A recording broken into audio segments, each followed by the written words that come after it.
मन को वश में करने का उपाय क्या है? भगवान स्वयं ही ये बात बता रहे हैं।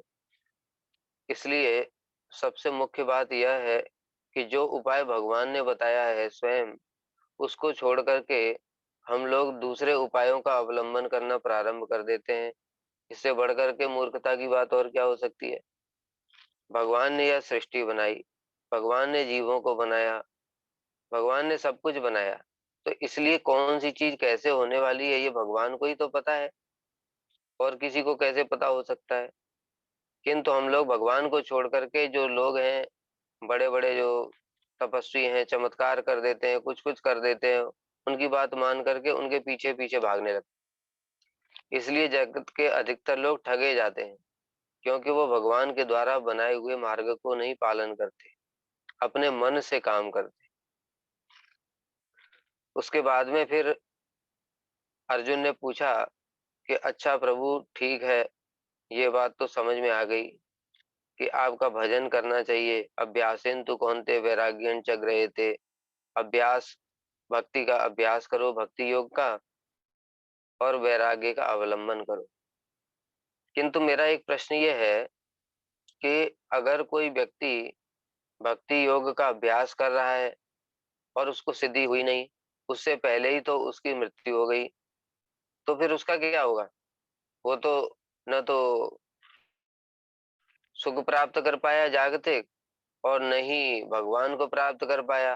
तो वो तो न इधर का रहा, न उधर का रहा।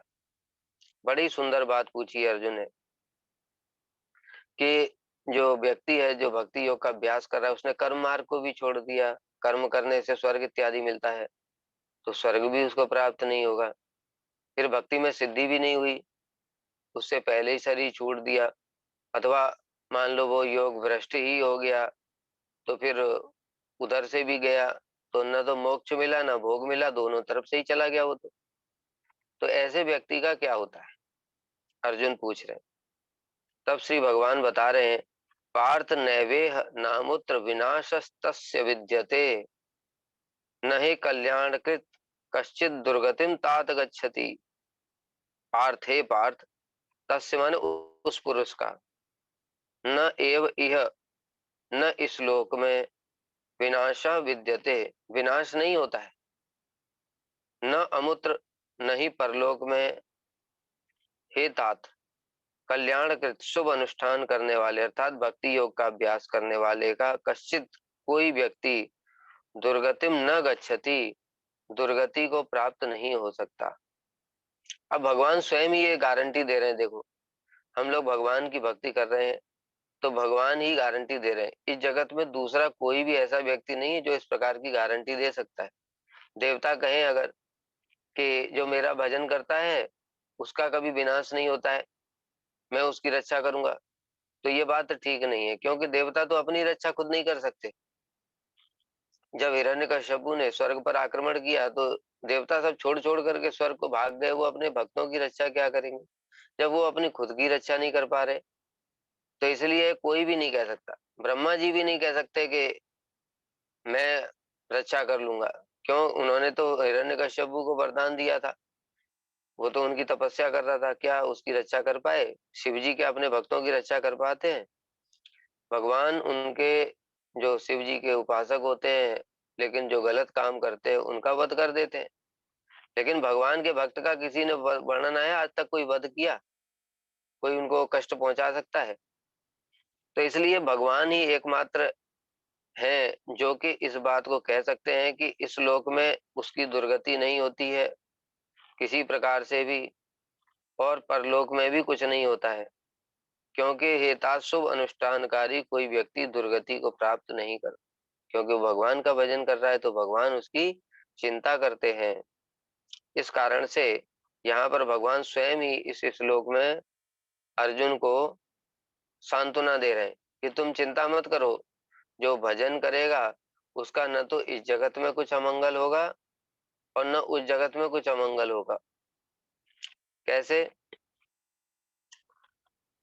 पहली बात तो यहाँ पर एक श्रील विश्वनाथ चक्रवर्ती ठाकुर बताते हैं कि तात, तात शब्द का मतलब क्या है? तात मतलब अत्यंत प्रिय। जैसे माता पिता भी अपने पुत्र को तात कह करके पुकारते हैं, गुरु भी अपने पुत्र को शिष्य को तात कह करके पुकारते हैं।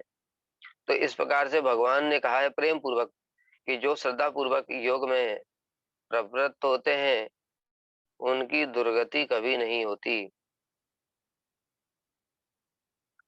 कारण क्या है?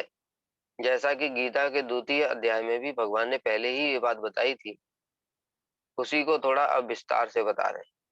नेहा विक्रम नाशोऽस्ति प्रत्यवायो न विद्यते स्वल्पमप्य अस्य धर्मस्य त्रायते महतो भयात्। नेहा विक्रम नाशोऽस्ति, इस भक्ति क्रम में नाश नहीं है। प्रत्यवायो न विद्यते, कोई दोष भी नहीं है। स्वल्पमप्य अस्य धर्मस्य, इस धर्म का थोड़ा भी अभ्यास किए जाने पर त्रायते महतो भयात्, महान भय से रक्षा करता है। तो यहाँ पर भगवान इस बात का उत्तर दे रहे हैं कि जैसे इस जगत ने प्रारंभ किया या पढ़ाई मान लो कर रहा है, तो पढ़ाई करते करते उसकी मृत्यु हो गई, तो क्या वो अगले जन्म में फिर जितना पढ़ाया था उससे आगे जाकर के पहली क्लास, मान लो कोई पहुंच गया था इंजीनियरिंग तक कर रहा था या डॉक्टरी कर रहा था या उसको जॉब की लेटर भी मिल गया, अब अगले जन्म में क्या वो जॉब का लेटर लेकर के पैदा होगा? क्या वो डिग्री लेकर के पैदा होगा? नहीं होगा। इस जन्म में किसी ने बिजनेस किया, करोड़ों रुपया अरबों रुपया कमा लिया, धीरू भाई अंबानी है और बड़े बड़े जो टाटा बिरला की तरह, अब उनके पास में इतना धन है, अब जब उनकी मृत्यु होगी तो वो क्या अगले जन्म में वो धन उनको फिर से प्राप्त हो जाएगा? नहीं होगा। कोई मान लो तपस्या कर रहा है, तपस्या करते करते शरीर छोड़ दिया, शरीर छोड़ दिया तो क्या वो अगले जन्म में फिर से ऐसे ही तपस्या उसकी वहीं से शुरू होगी? सब कुछ जीरो हो जाता है। इस जगत में जो कुछ भी होता है वो सब जीरो हो जाता है। यहाँ तक कि अगर कोई इंद्र पद भी प्राप्त कर लिया, फिर जब इंद्र पद से नीचे आएगा एक मनवंतर के बाद में अपनी उम्र पूरी करके, तो फिर वो मनुष्य की तरह ही रहेगा, फिर वो अब यहाँ पर इंद्र नहीं रहा, अब वो साधारण मनुष्य ही हो गया, फिर उसको कर्म करना पड़ेगा, यानी सब जीरो हो जाता है। तो इसलिए अर्जुन पूछ रहे हैं कि अगर किसी की सिद्धि नहीं हुई भक्ति करते करते तो उसका भी सब जीरो हो गया, तो बेचारे ने सुख भी छोड़ दिया था, सुख भी भोग नहीं किया और भोग मोक्ष भी मिला नहीं उसको, तो दोनों तरफ का ही नहीं रहा। तब भगवान इस बात को कह रहे हैं कि नहीं अर्जुन, भक्ति ऐसी वस्तु नहीं है। भक्ति की क्या विशेषता है ये सुनो, और हम लोग क्यों भक्ति करें और क्यों भक्ति करनी चाहिए, इस बात का भगवान ने बड़ा सुंदर रूप से उत्तर दिया है। ये सभी भक्त जो भी कथा सुन रहे हैं उनको यह सब जानना बहुत आवश्यक है। कोई पूछेगा अरे हम ऐसा कर रहे हैं, तुमको भक्ति करने से क्या लाभ है, तो क्या उत्तर देंगे? किसी को पता ही नहीं कुछ, हम भक्ति क्यों कर रहे हैं। इसलिए ये बातें जानना बहुत बहुत आवश्यक है। बहुत सारे लोग इस बात का उत्तर ही नहीं दे पाते कि हम भक्ति क्यों कर रहे हैं, नौकरी से और दूसरे दूसरे जागतिक कामों से भक्ति की क्या महिमा है। अब भगवान कह रहे हैं कि देखो ये महिमा है कि हे अर्जुन, जो भक्ति करता है, मान लो कोई भक्ति करते करते, क्योंकि भक्ति भी एक जन्म में तो सिद्ध नहीं होती, भक्ति करने करने में भी बहुत जन्म लग जाते हैं।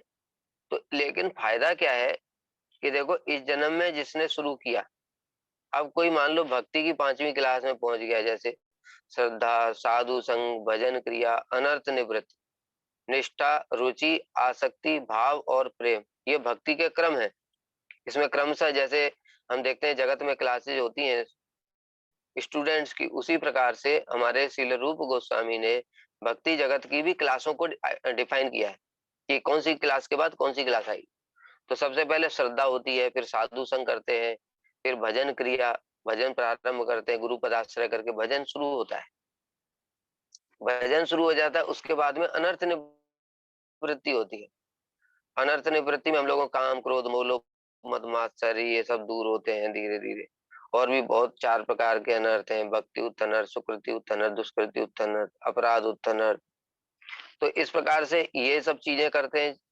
उसके बाद में नेक्स्ट क्लास होती है निष्ठा, उसके अगली क्लास होती है रुचि, उसकी अगली क्लास होती है आसक्ति, फिर भाव और फिर प्रेम। तो मान लो कोई भजन साधन कर रहा है इस जन्म में, अब वो अनर्थ निवृत्ति में पार करके निष्ठा में पहुंच गया, अब भगवान कह रहे हैं कि अगले जन्म में उसको फिर अनर्थ निवृत्ति फिर से पढ़ाई नहीं करनी पड़ेगी। जैसे कोई भी जगत में ऐसा कोई भी नहीं है जो कि जहां से मर जाएगा तो फिर से उसी जन्म में अगले जन्म में फिर वहीं से शुरू करेगा, ऐसा कुछ भी नहीं है। जैसे ही बच्चा जन्म लेता है वो पुराना सब भूल जाता है। पुराने पिछले जन्म में वो चाहे दुनिया का सबसे इंटेलिजेंट आदमी क्यों ना, न्यूटन आइंस्टीन जैसे साइंटिस्ट है, जब वो मर करके उन्होंने फिर जन्म लिया तो फिर अगले जन्म में क्या वहीं से उन्होंने चालू किया गया? लेकिन भगवान कह रहे हैं कि अर्जुन, ये जो भक्ति मार्ग है इसमें वहीं से चालू होता है, यही विशेषता है, इसलिए हम लोग भजन कर रहे हैं।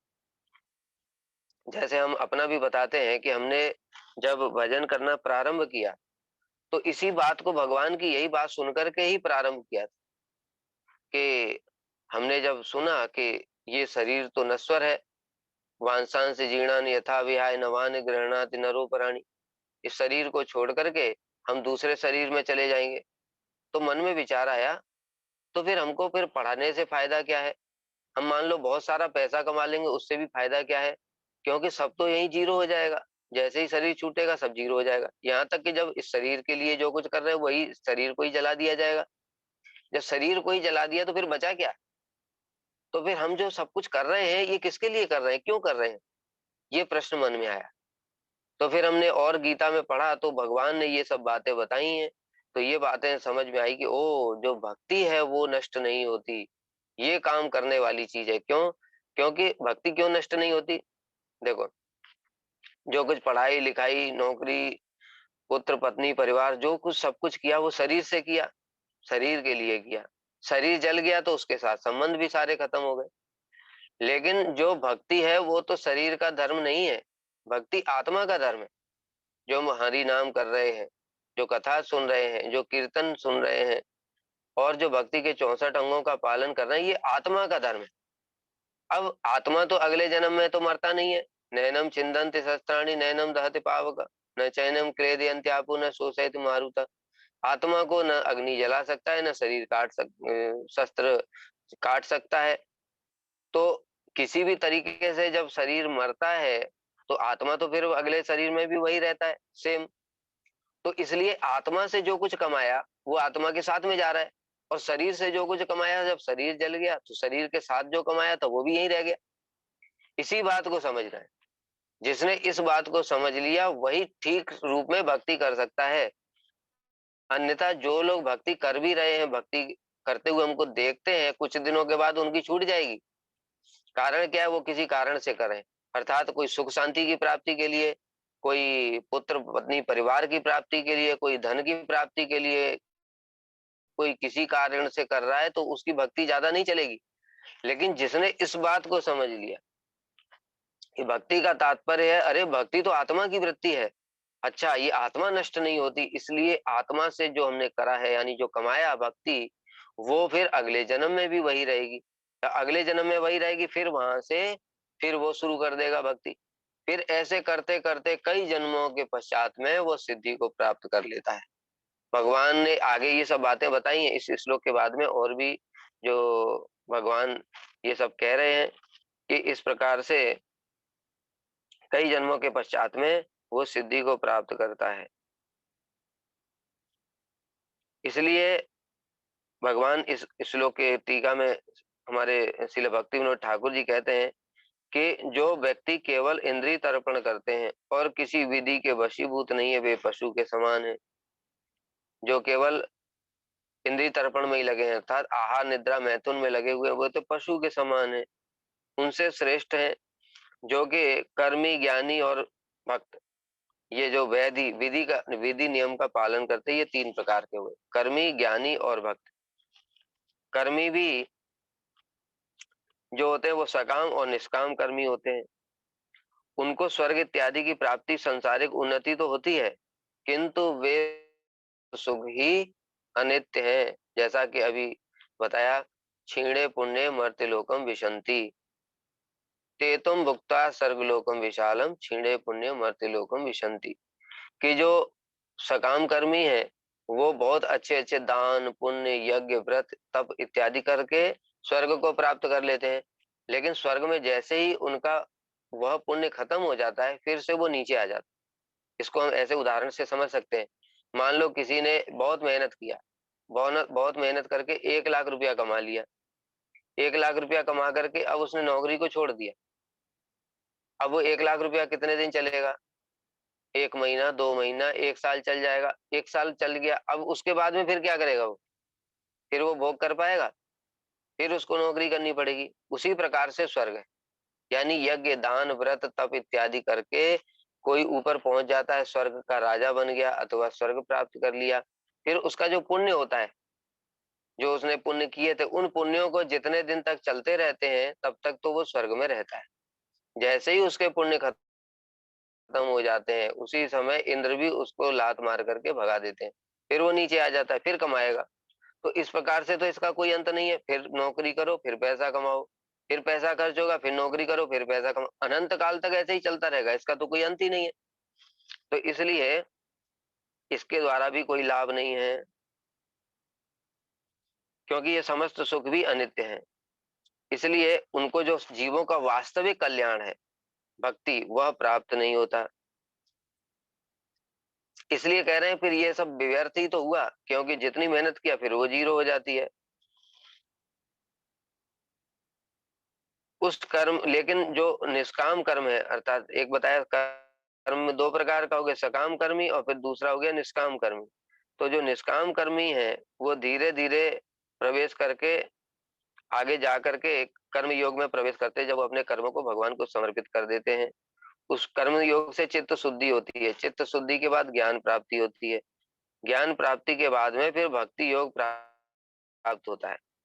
और जब भक्ति योग प्राप्त होता है तो फिर उसको, जो अभी बताया था हमने कि भक्ति योग नष्ट नहीं होता है, इसलिए भगवान यहाँ पर कह रहे हैं कि हे तात, हे अर्जुन, उस पुरुष का इस लोक में भी कोई नाश नहीं होता है।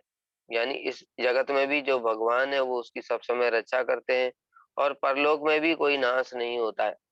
अर्थात कहने का तात्पर्य क्या है, जैसे कर्मी है, कर्मी अपने कर्म के फलस्वरूप यज्ञ, दान, व्रत, तप करके स्वर्ग गया, लेकिन स्वर्ग के बाद में फिर उसका जो फल था वो नष्ट हो गया, फिर यहीं आ गया। लेकिन अगर भक्त जो है अगर उसकी भोग की इच्छा भी है, भोग की इच्छा के कारण वो स्वर्ग भी चला गया, तो भी उसकी भक्ति नष्ट नहीं होती। यही सबसे बड़ी बात है। कारण क्या है, हमको यही समझना चाहिए सारे भक्तों को कि भक्ति है आत्मा की वृत्ति।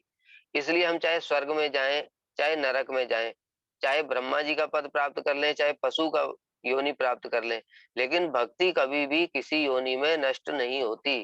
भगवान यही बात कह रहे हैं कि इस प्रकार से उस शुभ अनुष्ठानकारी यानी भक्ति करने वाले की कभी कोई दुर्गति नहीं होती। इसके साथ ही वाणी को विराम देता हूँ। वाञ्छाकल्पतरुभ्यश्च कृपा सिन्धुभ्यैव च पतितानां पावनेभ्यो वैष्णवेभ्यो नमो नमः।